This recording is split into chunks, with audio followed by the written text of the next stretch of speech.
Hello, dear friend. Welcome to Softly to Sleep, where we listen, relax, and gently drift into slumber. My name is Tony Dong, and it is truly an honor to be your guide tonight. Thank you so much for listening. Tonight, we're embarking on another slow, soothing journey into the past. Settle in, get comfortable, and let yourself sink into the story. Close your eyes if you'd like, or simply let the images play in your imagination as the words carry you away. This evening, we're going to travel to a place once considered one of the greatest wonders the ancient world had ever known. It's a story of devotion, artistry, and ambition. Together, we'll explore the tale of an extraordinary structure that rose on the coastline of what is now modern day Turkey. Our focus tonight is on the grand resting place of a king and the love of a queen.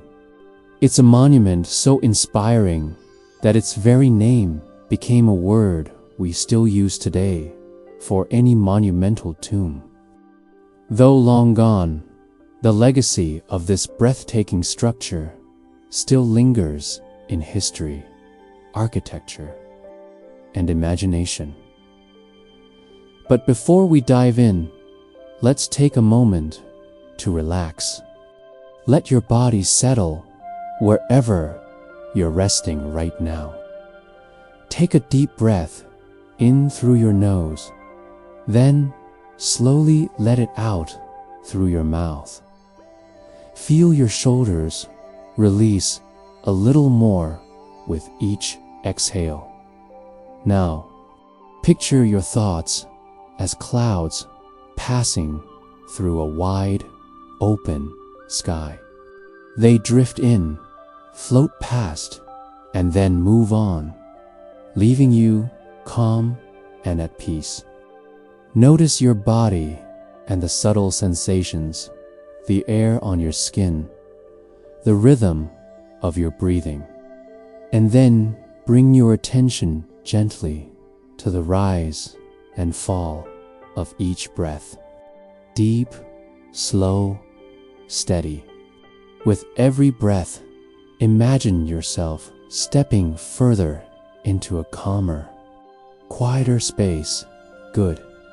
Now, let's begin our journey.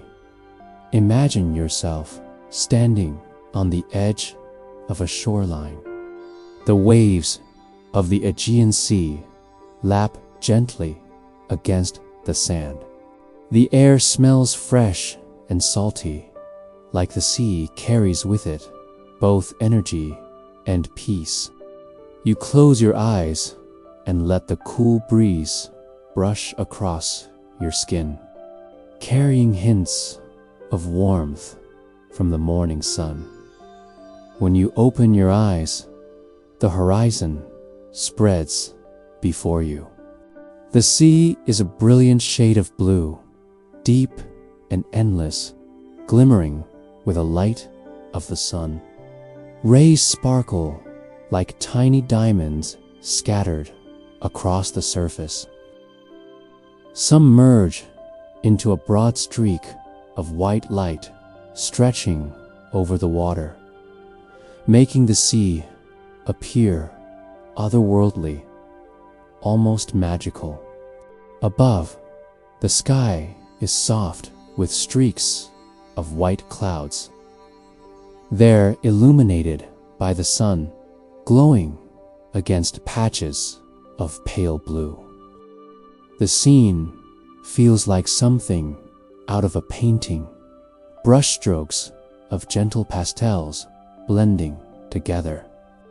It's so vivid and yet so calm, you can't help but feel stillness in your chest. And then you turn around, Behind you, on the crest of a tall, grassy hill, stands a structure that looks like it has been pulled from the world of myth. Its white silhouette glows in the sun, resembling an ancient temple. This, you realize, is what you've come to see: the magnificent tomb built to honor a ruler of this land. But you're not in the present. You've stepped back in time more than 2,000 years to an age when this wonder was still fresh, newly built, and awe-inspiring. The year is 350 BCE. The city here, known as Halikara in those days, rests along the Aegean coast of a region called Caria. Caria is a kingdom at the edge of a vast empire ruled by Persia. Yet its kings and queens hold power in their own right. Not long ago, this kingdom was ruled by a man named Lysander, whose ambitions stretched beyond governance. He was a dreamer, a builder, and someone who deeply admired the art and culture of Greece. He founded cities, expanded territories, and transformed his capital into a shining beacon of architecture and beauty. But his legacy would become most famous because of what rose on that hill, the great tomb that bore his name. Lysander ruled alongside his queen, Helena. The two were partners in governance and in vision. She shared his love for Greek culture, for art, for elegance. Together, they reshaped their capital with wide streets, temples, and a grand palace overlooking the sea. Among all these marvels, one stood above the rest, the tomb that would house them both, a mausoleum, a monument so extraordinary that even centuries later, people would still remember it among the 7 great wonders of the ancient world. You stand now at the bottom of the hill, gazing upward. The tomb gleams white against the bright blue sky. Though you're far away, it already seems enormous. Drawn by curiosity, you begin walking. The path leading up the hill is made of gravel that crunches softly under your sandals.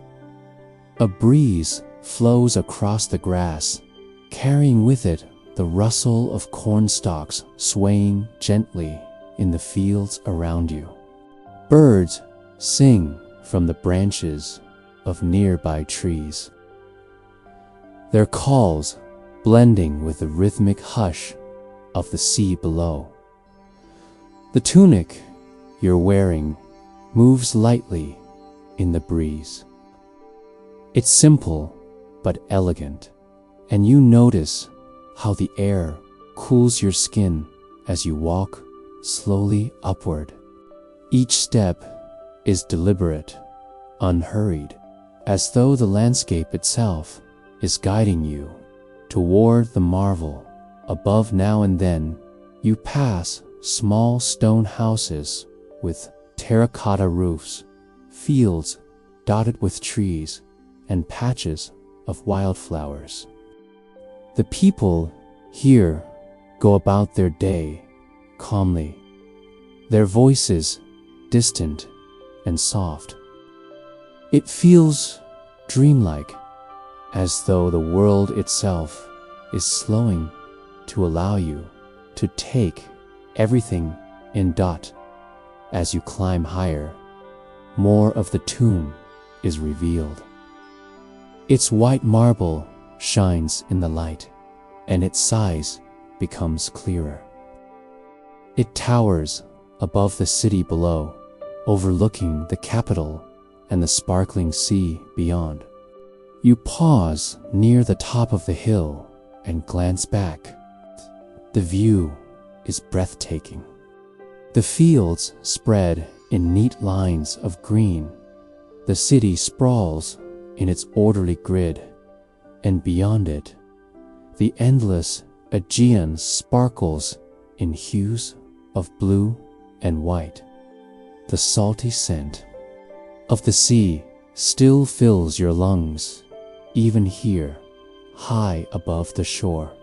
When you turn again to face the monument, you see it fully now for the first time.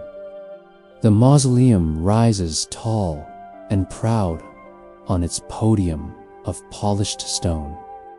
Its design is inspired by Greek temples, but larger, grander, more intricate. Its beauty is undeniable, and yet its presence carries something deeper, something timeless. This tomb, this wonder, will endure for centuries, even as empires rise and fall, even as wars rage and cities burn. This monument will stand. It will survive invasions, fires, and even earthquakes. And though one day it too will crumble, its name and story will continue long after. At this moment, though, it is new, gleaming, complete. The path leads you directly to the base of the hill, where a wide stone stairway rises to the entrance. Each step feels heavy with meaning as you ascend, the structure towering above you. Tall marble statues flank the stairway, figures of warriors on horseback, carved in exquisite detail. Their expressions stern, their bodies poised in motion. The sunlight catches on their polished surfaces, making them glow faintly, almost as though they are alive. As you walk between them, you can't help but feel a sense of awe, as if stepping into another realm. At the top of the stairs, the entrance opens into a grand courtyard.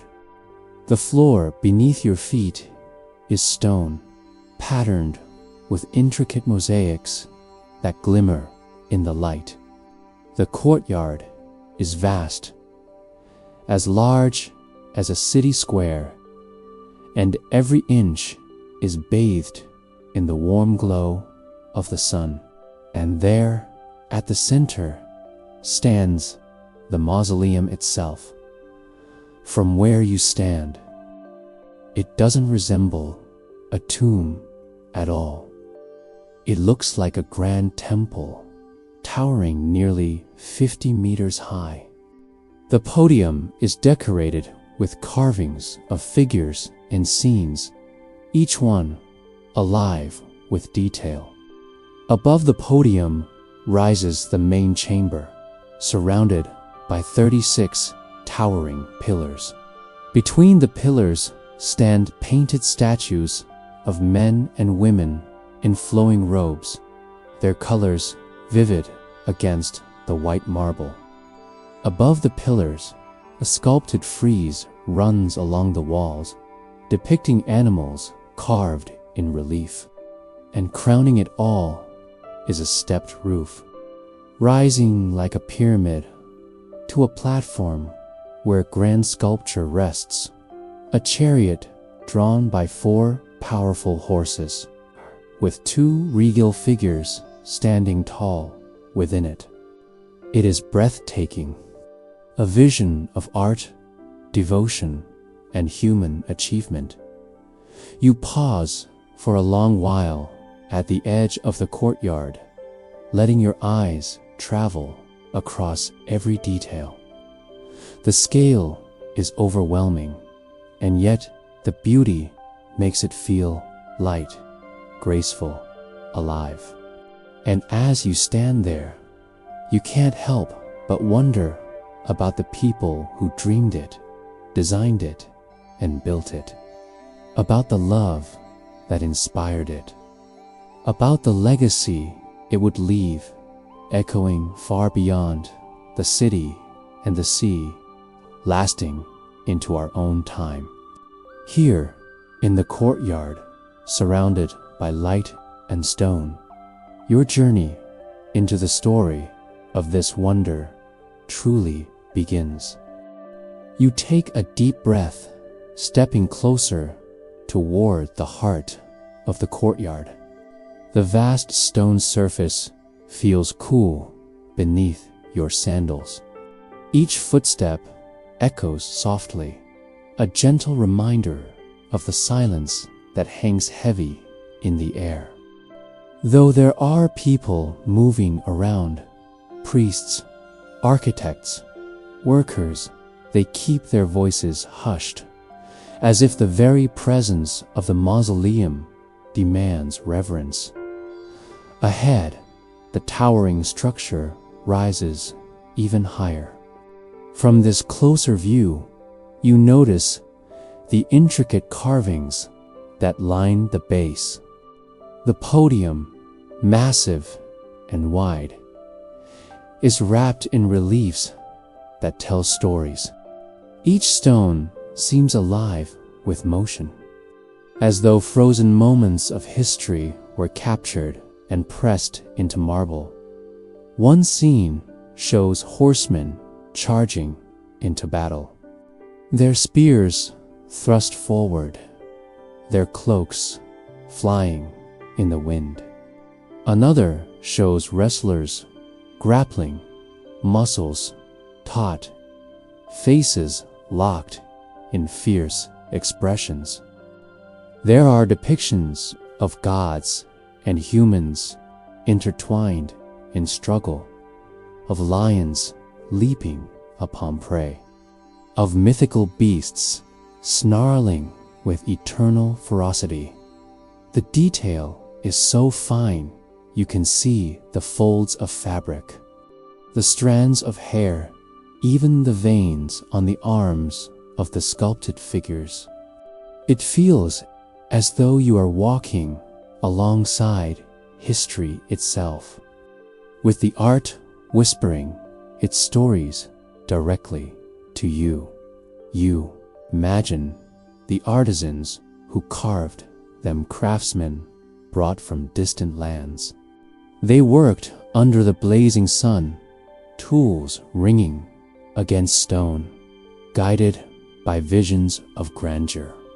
Each hammer strike was an offering, not just to a king, but to something greater, the belief that beauty could capture immortality.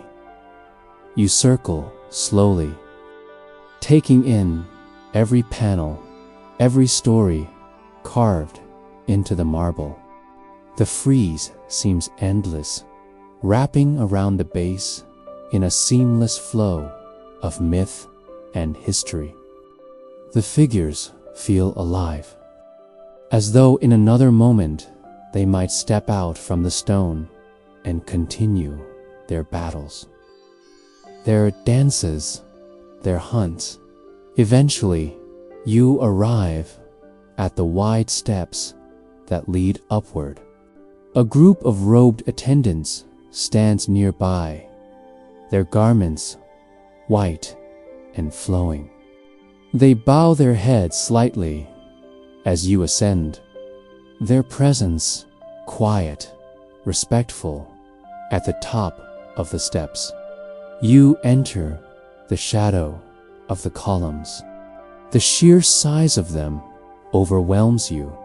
Each column is a pillar of marble, so tall you have to crane your neck to see the capitals at the top.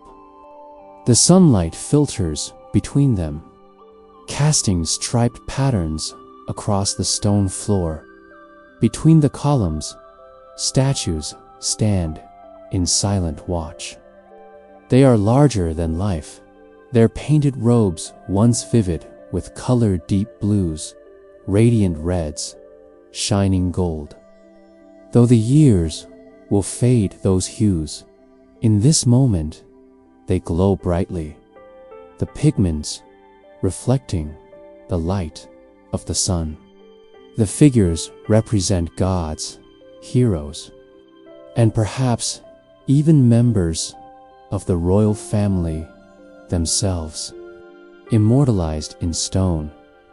The air here feels cooler, shaded by the colonnade.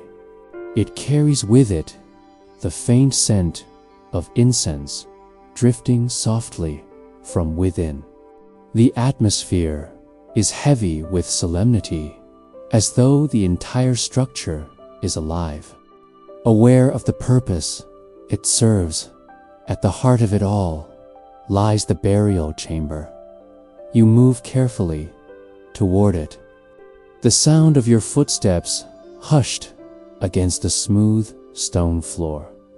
The chamber is rectangular, its walls gleaming white, polished to a near mirror finish. Torches burn along the sides, their flames flickering, casting golden light that dances across the surfaces. Inside, the sarcophagus rests upon a raised platform. It is carved from a single block of marble, its sides etched with delicate patterns of vines and flowers. Scenes of animals and mythological figures wind across its surface. The artistry as precise as any painting. Though the sarcophagus is closed, you can sense the presence it holds. Here lies King Lysander, the visionary ruler whose ambition transformed his land, and beside him, Queen Helena, who continued his dream after his passing. Together, their bodies rest in eternal slumber, while above them rises a monument that will keep their memory alive for generations to come. You linger there for a while, standing before the sarcophagus. The quiet hum of the chamber settles around you, warm and still. A few attendants move softly at the edges, carrying offerings of fruit, bread, and wine. They place them gently upon low stone tables, bowing their heads in silence before withdrawing. It's a scene of reverence, love, and continuity. The mausoleum is not just a tomb, it is a story written in stone. A story of devotion, of vision, and of humanity's endless desire to reach beyond the fleeting moment. You step back, leaving the chamber behind, and emerge once again into the sunlight of the courtyard above you. The roof rises in stages, each level stepping upward like the layers of a pyramid. The design is elegant, blending Greek and Near Eastern influences into something entirely unique. At the summit, the crowning sculpture gleams. You gaze upward at the massive chariot pulled by 4 horses, carved in such detail that even the veins on their legs are visible. Their manes flow back, their muscles bulge with motion, and their hooves seem poised mid-stride. The figures of the king and queen stand proudly within the chariot, their forms noble, their faces serene. It's as if they are not merely statues, but guardians of the city, forever watching over their people from the heights of their monument. A cool wind sweeps across the courtyard, carrying the sound of the sea below. You close your eyes and let it wash over you, feeling both grounded in the moment and lifted by the grandeur around you. When you open your eyes again, you notice movement at the far edge of the courtyard. A group of young children runs past, laughing softly, their footsteps echoing against the stone. For them, this place is part of everyday life, the backdrop of their childhood. Yet you realize how remarkable it is that they grow up in the shadow of one of the greatest wonders ever built. The sun begins to shift in the sky, casting longer shadows across the courtyard. The light turns warmer, richer, painting the marble with hues of gold and orange. The statues seem to glow in this evening light, as though they are alive with fire from within. You walk slowly around the mausoleum one last time, tracing the stories carved into its walls, admiring the harmony of art and structure.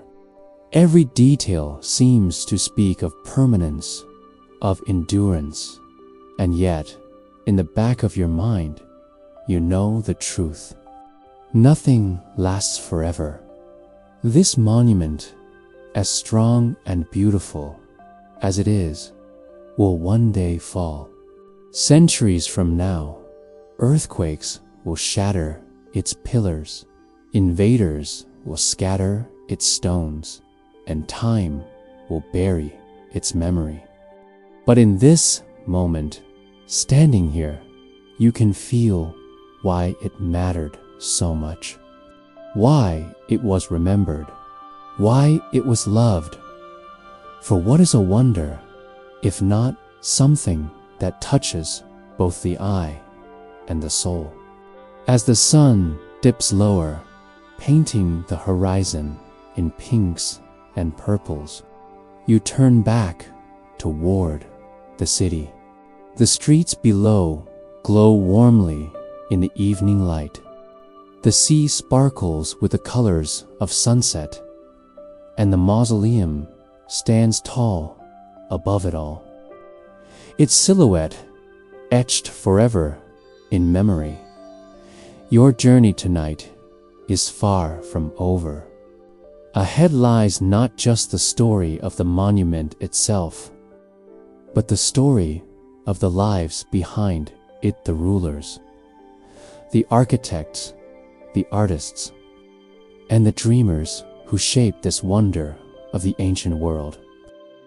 The following morning begins with the soft call of seabirds drifting up from the harbor.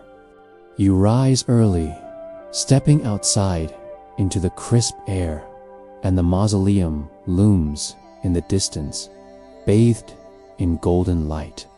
Its marble seems almost translucent at this hour, glowing faintly as though the rising sun has set the stone itself aflame.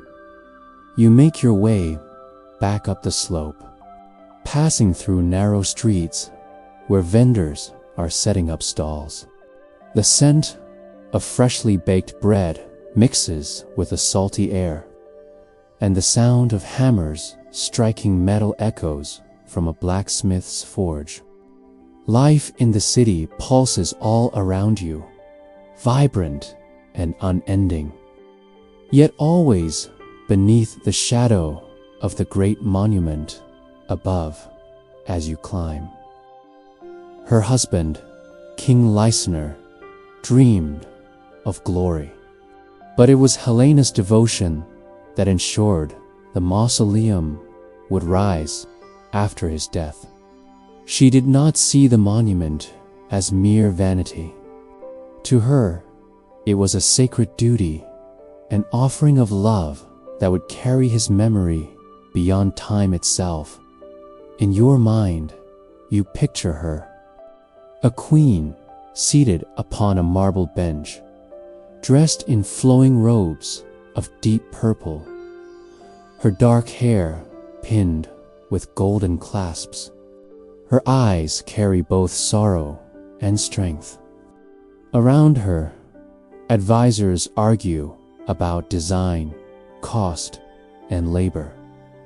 But Helena remains calm, determined. She raises her hand, silencing them, and says, "This will not be for us alone. This will be for the ages." Her conviction drew the finest artists and builders of the era. From distant islands came sculptors known for their lifelike statues. From the mountains came quarrymen who carved and transported massive blocks of stone. Architects sketched plans that blended traditions, the symmetry of Greek temples, the height of Egyptian pyramids, and the elegance of local craftsmanship. Together, they created something the world had never seen before. Reaching the courtyard once more, you wander slowly, taking in fresh details you had missed the day before. The bas reliefs seem brighter in the morning light, the figures sharper. One panel shows warriors locked in combat with fierce women, the legendary Amazons. Shields clash, swords flash, and the struggle of myth plays out across stone. Another panel depicts a procession of horses, their riders carrying banners, the lines of animals stretching endlessly. Their eyes are wide, nostrils flared, manes flowing in the wind. Even centuries later, the sense of motion feels alive. You pause before a section where a sculptor is still at work. The man chips carefully at the marble, bringing out the curve of a figure's arm. His brow is furrowed, his hands steady, and every strike of the chisel feels deliberate. Nearby, a small boy, perhaps his apprentice, watches intently, ready to hand him tools. The sculptor glances at you briefly, then back at his work. For him, this is not just labor. This is a prayer in stone, an act of devotion. He knows that long after his own body turns to dust, his hand will live on in the form of these carvings, leaving him to his work. You continue onward, moving up the steps to the inner colonnade once more. Today, you notice the sound of chanting. Inside the burial chamber, a small ceremony is taking place. Priests in long white robes sway gently, their voices low and rhythmic. The air is thick with incense, the scent of myrrh and frankincense curling in the air. One of the priests raises a bronze bowl, pouring oil into a flame, which flares up briefly before settling again. Another priest lays a garland of flowers on a stone altar, their colors bright against the pale marble. It is a ritual of remembrance, of honor. You linger at the doorway, watching in silence. Though you do not step inside, you feel included, in the sacredness of the moment.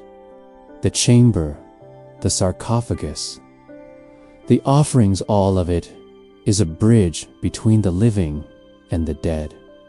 A reminder that memory is what keeps souls alive. After the ritual ends, you step back into the open air. The sky has grown brighter, and now the sea sparkles far below. Ships with white sails move lazily across the water, their reflections shimmering like silver. The cries of sailors drift upward, mingling with the laughter of children in the streets.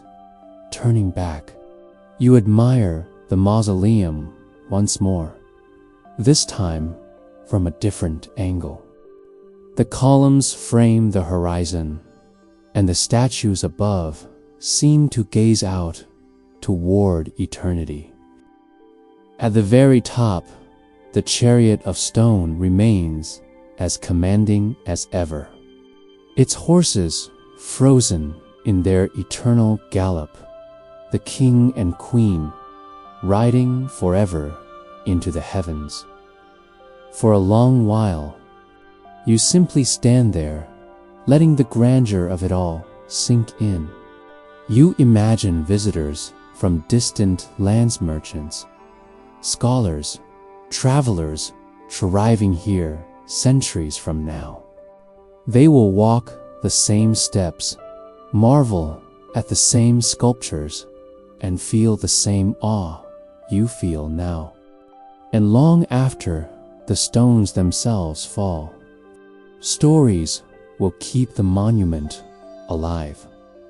A soft breeze passes through, carrying the scent of olive groves from the hillsides beyond the city. You follow the path down once more, but instead of heading straight to the harbor, you wander along a quieter route that circles the back of the hill. Here, wildflowers bloom in bright clusters, and the hum of bees fills the air. Eventually, you find yourself at a small clearing where an old tree stands, its roots thick and twisted. Beneath its shade, you sit upon the grass, leaning back against the trunk. From here, you can see both the sea and the mausoleum. The two seem to mirror each other, the vastness of the ocean and the majesty of the monument. Closing your eyes, you listen. Waves crash in the distance. Leaves rustle overhead, and the faint murmur of the city drifts upward. The world feels balanced in this moment, timeless and whole. When you open your eyes again, the light has shifted. Clouds have begun to gather, dimming the brightness of the day. The marble of the mausoleum gleams softly under the muted sky, its brilliance undimmed by the shadows. And as you watch, you feel a quiet truth settle into your heart. Monuments may fall, empires may crumble, but the love and devotion that built them never truly fade. They live in stone, in stories, and in the hearts of those who remember. The afternoon drifts into evening as you linger beneath the tree, the air cooling with each passing hour. The city below glows in golden light, rooftops shining like polished copper. Beyond, the horizon melts into shades of crimson and violet as the sun prepares to set. The mausoleum, standing tall against the backdrop of the fading day, looks almost ethereal, half shadow, half flame. rising once more. You decide to walk around the base of the monument, exploring corners you haven't yet seen. Along the outer walls of the courtyard, tall braziers burn steadily, their flames flickering in the wind. The firelight reflects against the marble, giving the impression that the entire structure is alive, breathing in rhythm with the night. As you circle the courtyard, your eyes fall upon statues of lions perched along the walls. Their stony bodies seem poised to leap, muscles frozen in mid-tension, jaws parted as though ready to roar. Each lion guards its post faithfully, centuries of wind and rain, unable to dull their fierce expressions. You imagine what it must have felt like for the artisans who carved them, chiseling strength, pride, and guardianship into stone above. The corners of the mausoleum's pyramid-shaped roof are adorned with even more creatures. Horses mid-stride, manes flowing as though caught in an invisible wind. And at the very top, lit by the last rays of sunlight, the chariot still gleams. The figures of the king and queen stand side by side, regal and unyielding. Their eternal ride across the heavens is a story carved not just for their people, but for anyone who gazes up in wonder. It strikes you how unusual this image is. A queen standing equal beside her husband. In most ancient traditions, women were denied such places of honor, pushed to the margins of power. But here, Queen Helena is immortalized with dignity and authority. Her memory is preserved not as a shadow, but as a partner. Her love and strength enshrined for eternity. You step closer to the base of the monument, where an entire wall is covered with an elaborate carving. It tells the story of a great battle from legend, the war between the Greeks and the Amazons. Soldiers on horseback charge forward, their cloaks billowing behind them. Female warriors raise their shields defiantly, their hair tied neatly, their movements fierce and graceful. The detail is astonishing. Every wrinkle of fabric, every muscle of horse and rider, every weapon clashing in mineral, etched with such precision that the scene feels alive.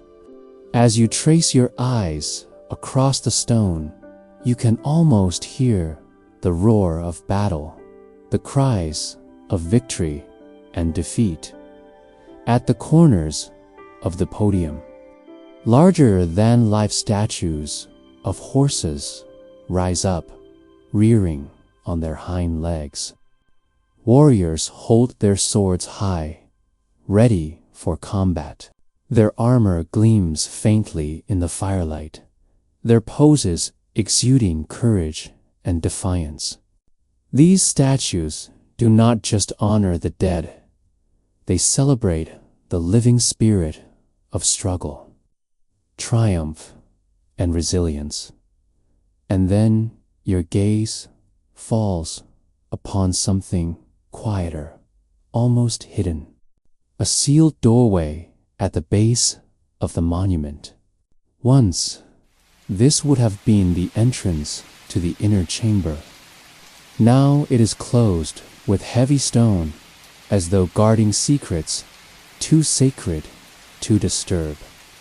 Beyond those walls lie the remains of King Lysander and Queen Helena, their ashes resting in ornate urns.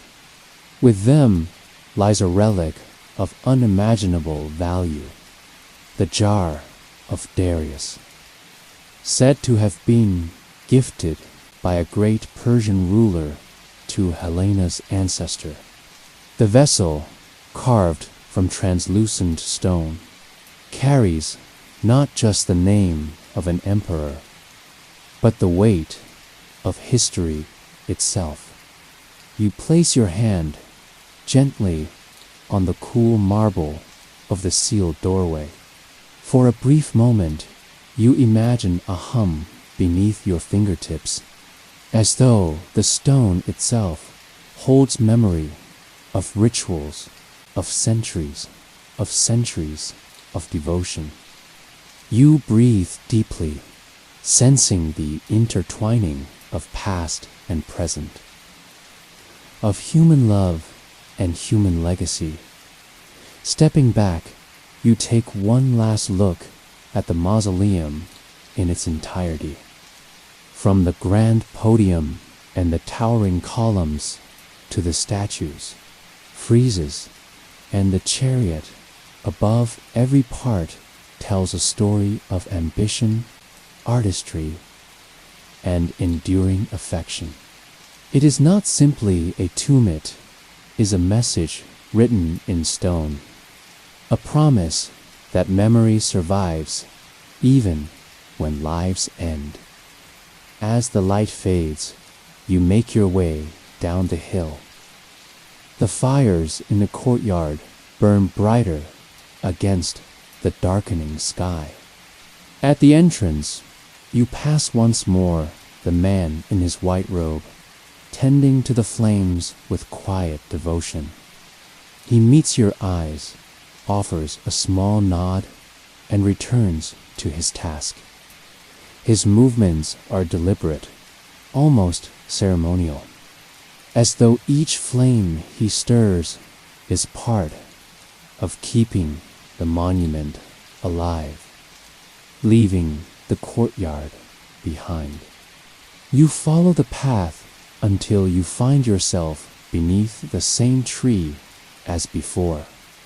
You sit down once again, the grass cool beneath you, the branches above rustling softly. From here, you watch as the sea reflects the last colors of twilight. The deep lapis blue waves shimmer with streaks of red and gold, shifting into silver as the moon begins to rise.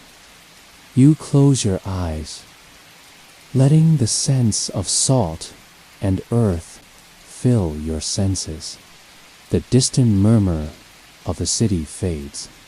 The crash of waves becomes steady, soothing, and in your mind's eye, the mausoleum rises once more, glowing in sunlight, framed by firelight, eternal in memory. Your last conscious thought is of its beauty, not just as a structure of stone, but as a testament to love and devotion. Then, with a deep, calming breath, you surrender to the peace around you, drifting gently into a state of quiet, blissful rest.